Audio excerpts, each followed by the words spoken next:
I was a little boy, and I mean like little boy. I lived in Miami, and my dad bought me a bow and arrow with those little rubber tip, suction cup tips on the ends of the arrows. You know, some of you remember those. I don't think they even sell those anymore. And so I immediately went out in the backyard and shot my sister. And the arrow did not stick, and I was so disappointed. And she was disappointed too, but for an entirely different reason.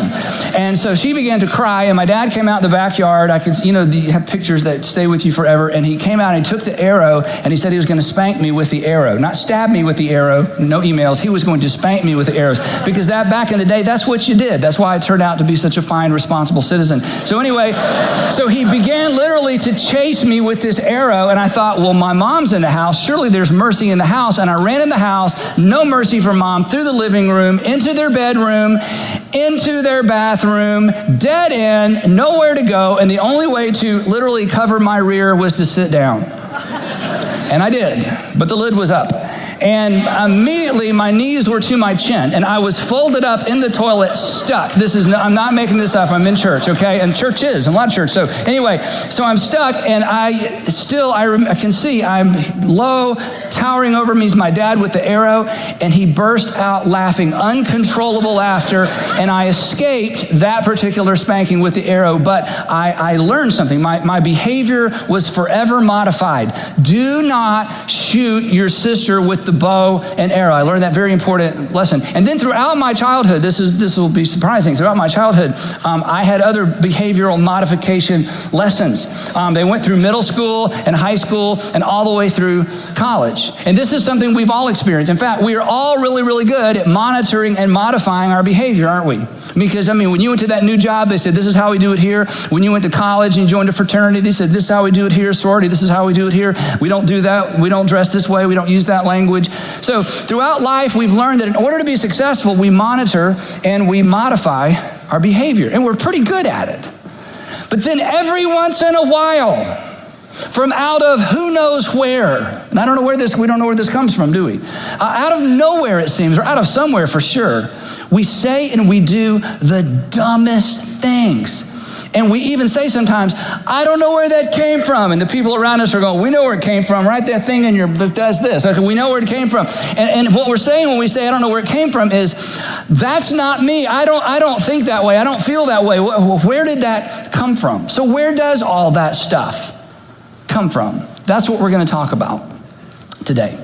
We're in part 5, the final episode of our series, Guardrails. If you've been with us for a while, you know why we call the series Guardrails. But if not, a guardrail, as you already know, is a system designed to keep vehicles from straying into dangerous or off-limit areas. Guardrails are never placed in the danger zone. Guardrails are always placed in the what? The safety zone. That's right. And that's why we get in trouble sometimes when we talk about the kind of guardrails we're going to talk about. Guardrails are designed on the highway to do two things, primarily to direct us and protect us. But as we've said throughout this series, the highway is not the only place we need guardrails in our lives. We need some financial guardrails. We need some moral guardrails. We need relational guardrails. We need guardrails in our marriage. Some of you need guardrails in terms of how you parent your children, because you were parented in such a way that you don't ever want to do what your parents did, but you have a tendency to veer off in the very same direction that how your father disciplined you, or your mother disciplined or didn't discipline you. So sometimes even as parents, we need guardrails. And specifically when we talk about a guardrail outside the context of the highway or curves or bridges, a guardrail is actually a personal standard of behavior that becomes a matter of conscience. It's a personal standard of behavior. That is, I've decided for me, not for you and you not for me, I've decided for me there are certain things that once I begin veering in these directions, something's going to go off in my conscience and say, you're getting a little bit too close to the side of the road. Not when I'm in the danger zone, because guardrails aren't in the danger zone. When I'm in the safety zone, but moving in a direction that may be dangerous for me personally or the people that I love. So the point of a guardrail is to light up our conscience before we hurt ourselves, to light up our conscience before we hurt other people, to begin feeling uneasy early before it's too late. So today, as we wrap up this series, I want to talk about what I think is the most important guardrail of all for all of us to establish. I want to talk about how to guard your heart. Solomon, who was considered in the ancient times to be the wisest person that ever lived. Some people still think he's the wisest person that ever lived. He wrote the book of Proverbs. He wrote Song of Solomon. He wrote Ecclesiastes that were included in the Hebrew Bible that then just got wrapped around and strapped onto our New Testament documents. And Solomon wrote about a lot of things. He wrote about money, relationships, marriage, all kinds of relationships, work, what happens after a person dies and what we can expect in the future, the meaninglessness of life, the hope in life. He wrote about everything.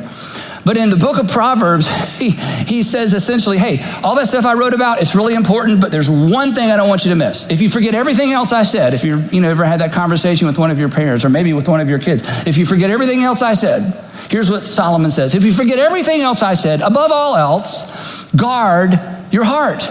Guard your heart. I've said a lot of important things, but above everything I've said, guard your heart. Well, Solomon, why is that such a big deal? And he says this, because or for everything you do flows from it. Now, what if that's true? And this isn't even like a religious thought. I mean, what if that's true? What if everything we do erupts from or flows from something that's on the inside of us? What if everything we do originates within? Well, if that's the case, then whatever within is, and obviously it's not our physical heart, but it comes from within us somewhere. If that's the case, then learning to guard that within part, because it impacts the without part, would be super important. So the question is, what does it look like? What does it look like to begin to guard your heart? So one day, 1,000 years after Solomon wrote that, 1,000 years later, Jesus is with his guys, and they're doing their Jesus and their disciples thing, healing people and teaching and preaching. And wherever Jesus went, perhaps you know this, wherever Jesus went, there was a cloud that followed him of religious leaders, Pharisees, teachers of the law, scribes, priests, high priests, all kinds of people. And they would be on the outside of the crowd because their goal was to trick Jesus and to drive a wedge between he and the crowd so that once they could isolate him, they could arrest him. Because as long as there was a crowd, the religious leaders weren't allowed. But every once in a while, they would work their way to the front of the line and say, Jesus, we have a question for you. And their questions were always trick questions, which makes reading the Gospels fascinating. So on one of these particular days, a couple of guys made their way to the front of the crowd, and they said, Jesus, we have a question for you. Why do your disciples, the folks that follow you most closely, why do your disciples break the tradition of the elders? I'll explain what that is in just a minute. Why don't they wash their hands before they eat? To which we read that and go, certainly, Jesus, your parents taught you to wash your hands before that you eat, and certainly your disciples' parents taught them to wash their hands before they eat. So what's up with this wash your hands before you eat? So what they were referring to is this. In the Old Testament law, the high priest and the priest and anybody that was to do sacred work before God had to do certain ceremonial washings to make sure they were always ready to do God's work, because you did not want to touch something unclean and then do God's work. So your hands had to constantly be clean.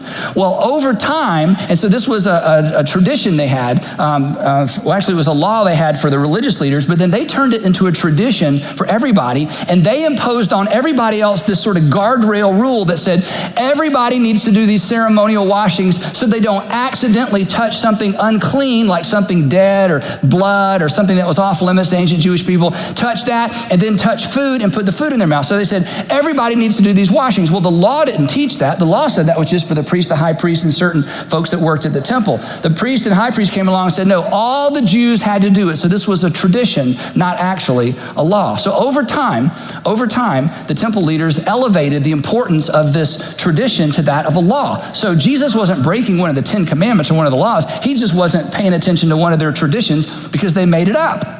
And Jesus chuckled and thought to himself, are you crazy to bring this up? And he said to them, Jesus replied, okay, well, let me ask you a question. Why do you actually break the command of God for the sake of your tradition? You're accusing me of breaking a tradition that's not even a command of God. You actually break a command of God in order to protect one of your man-made traditions. One example of this, and basically these would be sort of their own guardrails they had established, but in establishing a guardrail, they're actually violating the command of God. I can illustrate it this way. Imagine a father saying to his teenage daughter, do not speak to your mom disrespectfully. Do not speak to your mom disrespectfully. And the teenage daughter goes, okay. In fact, I heard that guardrail series. I think I'm going to set up a guardrail that will keep me from speaking to mom disrespectfully. Oh, good. What's that? I'm not going to speak to her at all. That way I won't accidentally speak to her disrespectfully. To which the dad says, but that is being disrespectful. You set up a rule to keep from breaking a rule. It's actually a violation of the rule. Did you follow that? All the dads follow that, I know. Okay, of teenage daughters. So this is what they had done. They had come up with a rule because, see, the teenage daughter doesn't even really want to talk to her mom, okay? So I'm going to set up a rule to keep me from breaking a rule to get to do what I want to anyway. So that's what this group had done. There were some things in the law that Moses had given that they didn't want to keep. They didn't want to do that part of the law. So they came up with their own rules that would keep them from having to obey God's law. So basically, they were breaking the actual law to preserve their traditions. And so Jesus tells them exactly what he's talking about. He said, for God said, and then he names one of the top 10. This is like in the table of contents for the entire law. And God said, honor your father and your mother, which they all knew that law. But you say that if anyone declares that what might have been used to help their father or mother is devoted to God, they are not to honor their father and their mother with it. Now, his audience knew exactly what he was talking about. We read that and think, we have no idea what you're talking about. So here's what he was talking about. That these religious leaders had come up with a tradition that allowed them to violate the law to honor your father and their mother. And here's what their tradition was. It's pretty crafty. They had this rule that you could just verbally dedicate or give away everything you owned. So a moderately wealthy person, very wealthy person could just say, I dedicate all my belongings to the temple. Everything I own, I now give to the temple. But according to this tradition, you could use what you own to support you and your immediate family as long as you lived. So what they did is they came up with a rule that kept them from being generous, because anytime somebody asked them to do something, they could say, no giving while I'm living. There's no giving while I'm living. There's no giving while I'm living because I've already given everything to the temple. Now God allows me to use all this wealth to support me and my immediate family. And so what would happen is their aging parents would come to them needing help. Imagine in that culture. You think about how quickly we lose our eyesight. I told Sandra years ago, I have terrible eyesight. And I said, I would have starved by now. I could be neither a hunter or a gatherer. I would not know who the enemy is and who the friends are. And I have to get so close to the fruit to finally pick because my eyes are. So imagine living in a world where, after a certain age, you can barely see. So parents needed the support of their children just like they do now. And so these religious leaders, their parents would come to them asking for support. Get this. And they would say to their parents, oh, mom, oh, dad, I would love to help you out, but I can't give you anything because I've already dedicated it to God. So Jesus, he is having none of that. He says, thus you nullify the word of God for the sake of your stupid, I added that word, your stupid tradition, you hypocrites. You've come up with a rule to keep that allows you to get by with not obeying the overt will of God. Honor your father and your mother. Now, whenever Jesus would end his conversation with you hypocrites, that meant this conversation is over, okay? And all the people in the crowd would cheer because Jesus just made the religious leaders look kind of crazy, and there wasn't a whole lot of mercy and a grace coming from them toward the people anyway. So the religious leaders shrink back into the crowd, and they shrink back into the crowd kind of going, who came up with that stupid question? I don't know what mine is. You said it was a good question, because they would just humiliate themselves constantly in front of the crowd. So then Jesus, you should read the Gospels. It's fascinating. Okay, so then Jesus turns, to the crowd, because all the, the religious leaders have walked off for the time being. He says to the crowd, listen to me. I want to make sure you understand what just happened between me and the religious leaders. I want to make sure you're clear. Jesus called to the crowd to him and said, listen and understand. And then they're all leaning in. He says, okay, just want to make this clear. What goes into someone's mouth does not defile them. Because the issue was touching unclean things, touching food and putting it in your mouth. And they would, they didn't understand germs, obviously, but they had all these cleanliness rules. And it was a big deal what you put in your mouth. And of course, Jewish people even today, there are just certain things they don't eat. And that was the case back then. So Jesus says, I want you to understand something. When you put the wrong thing in your mouth, it does not defile you, and defile you has to do with a person's relationship with God. In other words, what you put in your mouth does not make you unworthy to God. What you put in your mouth does not put you at odds with God. Now, this was a brand new idea. But here's the thing to remember when you read the Gospels. Jesus was a hinge between the Old Covenant and the New Covenant, between the Old Testament and the New Testament. Jesus had come to unleash something completely new in the world, but he was born, as Paul says, under the law. So he is a law-abiding Jew who is about to introduce something better than the law that supersedes the law, that makes the law of Moses obsolete, like your iPhone 5. It was awesome during the day, but hey, it's obsolete. There's nothing wrong with it then, but something better has come along. Jesus had come along to introduce something better in the world. So throughout his ministry, this is so important, throughout his ministry, he would drop breadcrumbs to let people know something new is coming, something new is coming, something new is coming, something new is coming. So this was a shift. The ancient law of Moses, God's contract with Israel, was all about staying clean. It was all vertical. Is God happy? Is God happy? Is God happy? Let's keep God happy. It was all eye to the sky. And Jesus says that day is coming to an end. What you put in your mouth is no longer going to defile you in the presence of God, but what comes out of your mouth is what defiles you. It's like, okay, wait. So it's what's in here that comes out of here that's the problem. It's not what I put in here is the problem. It's what's already in there that comes out of here that's the problem. To which they're thinking, but wait a minute, what comes out of here are words, and that affects people. So you're telling me that God is more bothered by how my words impact people than how my actions or my words might directly impact God? That God is more bothered by what we say than what we eat? Now this is new territory, and the conversation ends. So they walk off. So Jesus started with a big crowd and the Pharisees and leaders. Now he's down to the crowd. Now it's down to him and his guys. They're walking off. And Peter comes up to Jesus. He says, hey, of course, I understood exactly what you were saying, but some of the other guys are a little confused. So could you go over that one more time and maybe just go a little slow? I got it, Jesus, I got it. But for the other guys, would you? Because this is so new. I mean, if we understand you correctly, I mean, this is big news. And Jesus turns to his guys, and I think he was having fun with them, honestly. He said this. He said, "Are you still so dull? Are you still so dumb? Are you not able to follow me?" And they're like, follow me. So Jesus gathers his 12. Now he's got the small group. And he says, okay. And he says, I'm going to go slow. I want to make sure you understand this. So I'm going to go slow. You tell me if I'm going too fast for you guys. Okay. Don't you see that whatever enters the mouth goes into the stomach? Everybody following me? Like, yeah. And then out of the body. Everybody following me? You guys like, Jesus, we know that, duh. He's like, I just want to make sure, I was not going too fast for you, okay? Into the mouth, into the stomach, out of the body. They kind of chuckle. And then Jesus gets serious. And he says, but the things that come out of a person's mouth come from the heart. The things that come out of a person's mouth come from inside the person, and he uses the heart as sort of this figure of speech. The things that come out of a person's mouth, they come from the heart. And now he gets real serious. And that's what defiles them. And it's these that defile a person. The thing that puts a person at odds with God is not what goes in, it's what comes out. The thing that puts a person at odds with God is not what they eat, but how their words affect the people that God loves. That words that offend others offend God. I'm telling you, as obvious as that may be to some of us, this was brand new territory. This was a complete reversal of everything they had been brought up to believe, because they have been brought up to believe that priority number one is keep God happy. And you keep God happy by doing certain things, not doing certain things. I mean, if other people aren't happy, too bad. Got to keep God happy. And then Jesus says this. You ready? If you've been daydreaming or doing something else at home, okay, don't miss this part. This is super important. Says Jesus, for out of the heart come evil thoughts.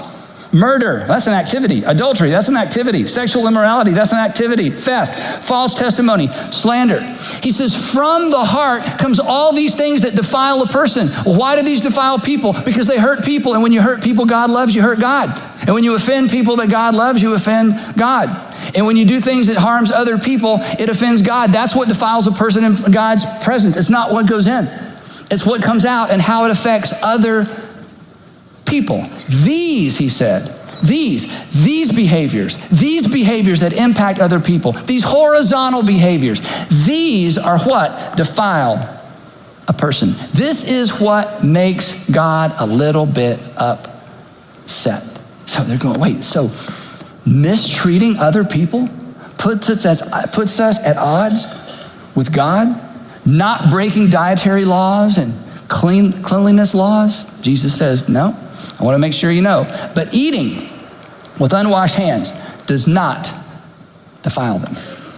Now again, maybe this is the first time you've heard this, or maybe you wish you'd grown up in a church that believed this, because this is what Jesus taught. And it was at odds with the Old Testament, and it was at odds with the Jewish leaders who were doing their best to follow the law of Moses. If what harms people offends God, and the behavior that harms people that is sourced in our heart,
so if what offends God is what offends people, and what offends people comes from our hearts, then we need to guard our hearts. In other words, according to Jesus, our behavior will eventually mirror our hearts. And our hearts will eventually show up in our behavior. But our behavior eventually mirrors our hearts. And what's in our hearts eventually flows out into our behavior. Now, the interesting thing is, you already know this. You may have not thought of it in these terms, but you've seen this. You've seen this in your life. You've seen this in the lives of other people, right? I mean, do you know anybody that blew up a career because of what came out of here? Do you know anybody that burned down a marriage with their tongue? Do you know anybody that alienated their children because of how they behaved in the home? Do you know anybody that destroyed a marriage because of how they behaved outside the home? And some of these very people, in fact, some of us are some of those very people, aren't we?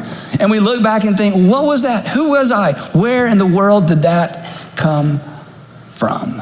So, as we kind of wrap up this series, I want to spend our last few minutes talking about 4 emotions that should ding your conscience. That when you think these thoughts or feel these feelings, when you think these thoughts or feel these feelings, when your mind starts to go down this trail, it should bother you. It should light up your conscience. It should remind you, or it should inform you that you have some work to do. Because if you do not deal with what's on the inside, it eventually makes its way to the outside. And not only do you hurt you, and not only do you hurt perhaps the people you love the most, it's offensive to God. And it's not offensive to God because he's so sensitive and, so emotional. It's offensive to God because God loves the people you hurt. And God loves you. And when you love someone, you don't want to see them hurt themselves. And when you love someone, you don't want them to be hurt by someone else. So these should tip you off. These are, you can think of it this way. These are like internal tensions that deserve, in fact, I think they demand our attention. So here they are, 4 emotions, guardrails for the heart: guilt, anger, greed, and jealousy. Guilt, anger, greed, and jealousy. Guilt, anger, greed, and jealousy. When you identify these, because greed you don't even feel, but you may identify it. When you feel it or identify it, you have work to do. There is something in you that has the potential to create chaos outside of you. And our tendency is to wait until we've said something, to wait until we've done something. That's like putting the guardrail in the danger zone. We want to put the guardrail in the safety zone, which means we start paying attention as soon as there is an internal tension. Guilt says, I owe you.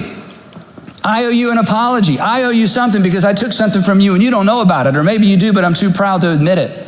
Guilt says, I owe you. It leads to walls, inauthenticity, right? Dishonesty. Guilt leads to secret keeping. It leads to creating distance. What's wrong? Nothing. What's wrong? Nothing. What's wrong? Nothing. What's wrong? Nothing. How long am I going to do this the rest of our marriage? What's wrong? Nothing. What's wrong? Nothing. What's wrong? Nothing. Well, there's something wrong. I don't want to tell you because I'm carrying something, and it seeps into our words, and it makes its way into our relationships. Anger says, you owe me. because you hurt me, you took something from me. You either pay me back or I pay you back. Now, the problem with anger, and we all know this, is that anger leaks. Anger is not stationary. Anger is mobile. Anger leaks into our other relationships. Another way of saying it is that anger is never isolated to the relation of origin. That anger is never isolated to the relationship of origin. In other words, you were hurt as a kid. You were hurt in that last job. You were hurt by that last girl. You were hurt when he broke up and the way he broke up and the way you found out. And you're carrying that anger, as Don Henley says, and it'll eat you up inside. Because it's true. But anger says that you owe me. And until you pay me back, I'm going to hold this over you. And I'm going to hold it over anyone who reminds me of you. And long after you're out of my life, I'm still going to hold other people hostage to what you took from me. Greed says, I owe me. That's what we talked about last week. So what is greed? Greed is the assumption that it's all for my consumption. That's right. Greed is the assumption it's all for my consumption. So greed is I owe me, and I know you're in need, and I know there's these people that are struggling, and I know that the church is asked, and I know that the folks at work are raising money for, and as much as my heart goes out to them, my money does not. And as much as I feel sorry for what they're going through, I don't feel so sorry that I'm going to write a check. Because I owe me. And oh yeah, it's heartbreaking, but when it comes to actually writing that check, when it comes to actually giving that money, there's something, I can't justify it. I hope no one ever discovers how much I have and what I did with what I had as opposed to helping someone else. But it's like, I can't do that. It becomes a filter for all of our decisions. You know what else happens with greed? And this is mainly a guy thing, I think, and maybe it's just because I've heard stories that relate primarily to men when it comes to this. Men, if we're not careful because we like stuff, men, the people in our families, the people closest to us will feel like they're competing with our stuff. They'll feel like the car is actually more important than her or him. That making sure that stays, buttoned up and tightened up and, locked up and insured, don't go in there, or I'm going to let you look, but kids don't touch. After a while, listen, when your children feel like they're competing with your stuff, you have a greed problem. You do. You say, no, I just like nice stuff. No, you like nice stuff. When you like nice stuff more than you like your children or you like other people, that's an issue. That should bother you. That's like you bumped up against a guardrail. Something needs to be done about that. Come on, we don't want the people we love feeling like they're competing with something we own that eventually we're gonna leave behind, and they're gonna sell it. And they're not gonna get a good price for it because they don't care, because it's just a bad memory. Right? Jealousy, life owes me. Somebody got what I deserved. She got who I deserved. He got what I deserved. I was in line for the promotion. They didn't even talk to me. Boom, put her right in. You got somebody else got what I deserved. Life owes me. And now you don't like them. And now it's almost impossible to be nice to them. You know what else happens with jealousy? This is the ickiest thing. And when this rises up in me, I just speak it out loud because I think it is the worst, grossest, I don't know another word I can use in public. This is the stuff I can think of, is when I find myself secretly celebrating someone else's loss or failure. Is there anything worse than that? Is there anything lower than that? If that is in you and if that is in me, that should set off alarm bells in our conscience because it will eventually leak. So when you feel it, when you see it, you got to address it. When you feel it, when you see it, when you notice it, when somebody else notices it in you, and of course you say, oh, no, but then you walk away going, oh, yes, I think yes. In fact, I can't even admit it. I'm so embarrassed by it. You got to address it. Now, I'm going to give you some suggestions over here in this third column, but before I do, let me just say this real quick. If you're not a Christian, I have, and you already know this, but I just want to make sure you know that I know, I have no right in the world to tell you what to do. And just because Jesus said something doesn't mean you're obligated to do it. You've never signed on as a Jesus follower, so I get that. So if in the midst of this, you feel like I'm shaking my finger saying you need to, I'm really not. For those of us who signed on as Jesus followers, this isn't optional. This is what it means to follow Jesus. This is 101, but let me just say one more thing. If you're not a Christian or you're coming back or you're considering it, what we're about to talk about in the next 5.5 minutes is why following Jesus will make your life better, and it will make you better at life. Even if you haven't come to the point and never come to the point that you can acknowledge that Jesus is who Jesus claimed he was, following Jesus, and the way we're about to talk about, this is why we say following Jesus makes your life better and will make you better at life. It'll make you a better husband or wife or boyfriend or girlfriend or just friend or employee or employer. It'll just make you a better person. That's why Jesus' invitation was, follow me, follow me, follow me. And I'm gonna ask you to do things that don't necessarily make any sense emotionally, but at the end of the day, at the end of the decision, you will experience a freedom and a peace that perhaps you've never, ever experienced before. So these are 4 preventative, in a way, heart exercises to keep you out of a ditch, to keep you from going outside the rails. And as I said, they are precisely the opposite of what we feel like doing or want to do. So what do we do with our guilt? These are just 4 words, is we confess. And not to God. Look up here. He already knows. When you confess to God, God doesn't go, what? Hey, somebody come here. You're not keeping me up to date on what's going on. Well, I had no idea. I'm so sorry. So sorry. Let me write that down. Okay, you did what? Now go slow, because I was paying attention. But this is what you were raised to do. You were raised, you were either raised to tell someone you barely know and never see in your real life, or you were told to tell God. The confession that heals and the confession that deals with guilt has to do with confession to somebody who is in your life, and ultimately to confess to the person that you hurt and that you stole something from. And it will damage your reputation. That's what guardrails do, minimal damage. It will hopefully temporarily maybe damage your marriage or your relationship with your fiance or your boyfriend. But if it's temporary, then it's minimal damage. That's the nature of a guardrail. It's minimal damage. But the longer you carry that guilt, the longer it eats you up inside and is going to drive you to other behaviors that eventually you're going to either have to confess or somebody's going to find out. Come on. Secrets suck the life out of you. And secrets suck the passion and the life out of a relationship. So if you were God and you loved you the way God loves you, what do you think you would say? You would say, come on, let's get rid of that. I want you to confess. And yeah, you're going to have to swallow your pride, but come on, your pride is why you did what you did to begin with. Confess it. And if you don't think you're ready to confess to the person you actually hurt, because that's too big of a step, then I would beg you, confess it to someone who is in your life, a trusted friend, somebody in your group, somebody at work, somebody that they're not a counselor, they're not going to try to fix it for you, but you need to get it out. And when you get it out and can look at it, chances are you'll take that next step. And eventually you will confess to the person that you hurt. And when you do, look up here, this is important. There will be a measure of chaos out here, but there will be a level and a measure of peace in here.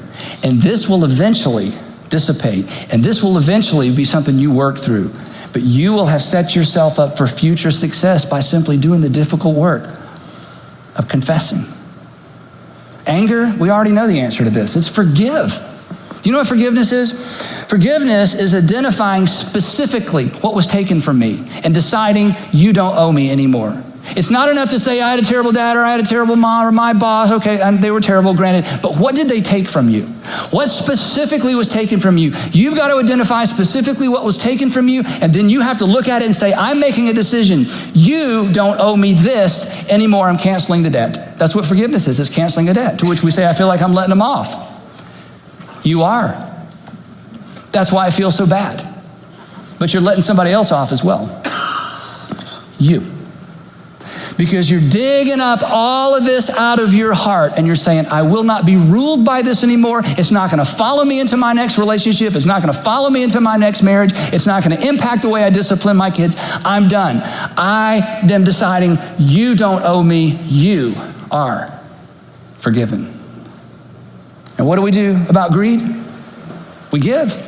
We give. We write some big to you checks. You know what a big to you check is? It's a check that's big to you. It may not be big to me, may not be big to the person up behind you, but to you, it's a big check. It may be a huge check compared to me, but to you, it's just a big check. You write some big to you checks. You decide, you know what, greed, you're not controlling me anymore. Watch this, I'm writing a check and I'm giving it to this nonprofit. No. And they didn't even ask. Ha, ha, ha, you don't control me anymore. If you want to get serious, find something precious.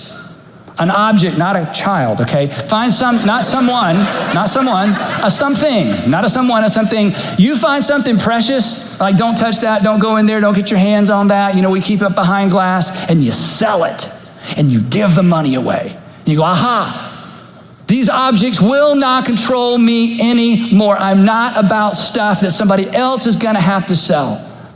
And I'm not against having stuff, and I'm not against collecting stuff. But when it becomes the priority over people, you have a greed problem. And you can't continue to be consumed by what isn't even yours.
To consume.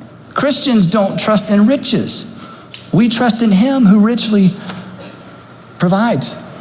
Now, jealousy, we said that, life owes me, but if you want to deal with jealousy, you've got to be willing to admit what the real problem is. And it's not that life owes you. At the end of the day, if you're honest, you believe God owes you. This is an issue not between you and your sister-in-law, because she married well, or because she has something, or because she, whatever it was you wanted, now she has it, or your brother-in-law, or your roommate, because she's kind of moving on with her life and you feel like you're in a cul-de-sac. It really has nothing to do with them. It has to do with what you think God owes you that God didn't give you. Because the truth is, see, life happens, but God takes what happens and makes things happen when we receive what comes our way from his hands and ask him to do with it whatever he pleases. I'll tell you where I've learned that lesson. I've learned that lesson watching Christians suffer.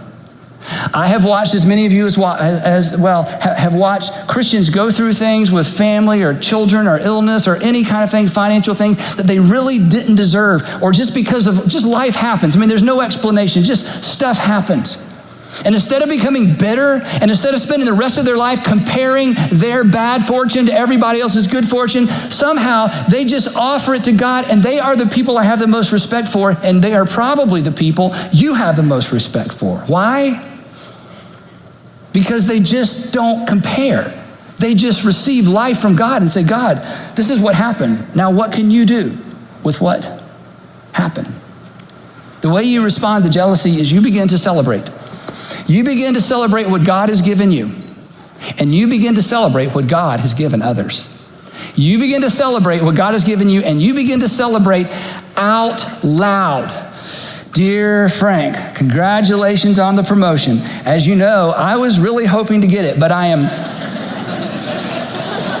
genuinely happy for you. Love. And then you put in an envelope and you say, jealousy, you do not live in my heart any longer. I am genuinely happy for you. You say, well, I don't feel it. It doesn't matter if you feel it. You are going to behave your way past these things that have the potential, come on, to pollute our heart and pollute our soul. Who has what you think you deserve? You need to figure out a way to celebrate them out loud. Now, for some of you, you need to do a little bit of some mirror work. You know what I mean? Mirror work is when you look in the mirror and you start talking to these things. Guilt. You're not living in my heart anymore. I'm confessing. Anger, you're not gonna live in my heart anymore. I'm forgiving. Watch this, I'm gonna forgive. In fact, I'm even gonna write a list of all the things that were taken from me. I'm gonna put an envelope and decide they don't owe me anymore, because anger, you're not gonna live in my heart anymore. I'm not carting you around from relationship to relationship to relationship to relationship. And greed, I'm gonna write some big checks, okay? Greed, I'm going to be almost unhealthily generous until I can become a cheerful giver. Because see, some of you think you gotta be cheerful before you give. That's not true. You give till you become cheerful. If you have to wait till you're cheerful, come on, you're never gonna give, because the cheerfulness of giving is the response to what happens when God opens your hands and your heart. You realize, you know what? I'm actually happier and I have more peace without it than I did clinging to it, protecting it, cleaning it, and ensuring it. So there's gonna be so much cheer that follows. And then jealousy, you just look in the mirror and say, you know what? She or he or whoever they are, you're not living in my heart anymore. I'm gonna celebrate them. I'm gonna look for opportunities all day long to celebrate their success. You are not my master. When my kids were little bitty, you know, last week I told you about the jars. You know, I gave them the 3 jars, and I just have always wanted, you know, to set my kids up for success. And because of what I do, because being a preacher's kid, I just see things sometimes a little bit differently. So early on, I wanted my kids, when they were little, to be able to learn to pay attention to what's going on the inside. Because when we raise kids, I mean, this is true for all of us when we were raised, you know, it's always behavior modification. Stand up, sit up, stand up straight, tell your mom thank you, do this, do. So behavior. And we did a lot of that, of course.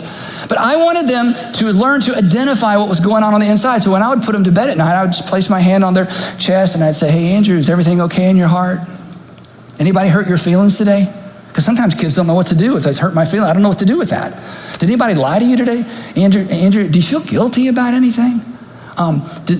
Did I break a promise? Because sometimes parents break promise. But have I broken a promise? I'm just asking them all these questions. I just want to know, you know, what's going on the inside. I want them to learn to process this. So this goes on for year after year after year. And anybody hurt your feelings? And are you mad at anybody? All that stuff. So after years, one night I go to put Allie to bed and I say, Allie, is everything okay in your heart? Yes, Dad. I'm not mad at anybody. Nobody hurt my feelings. You didn't break a promise. I'm good. I'm like, good. Just checking.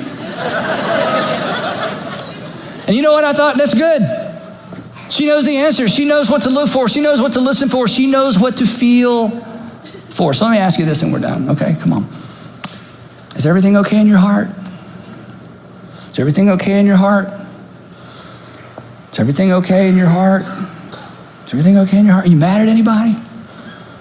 You've been having the same imaginary conversation with him or her for weeks.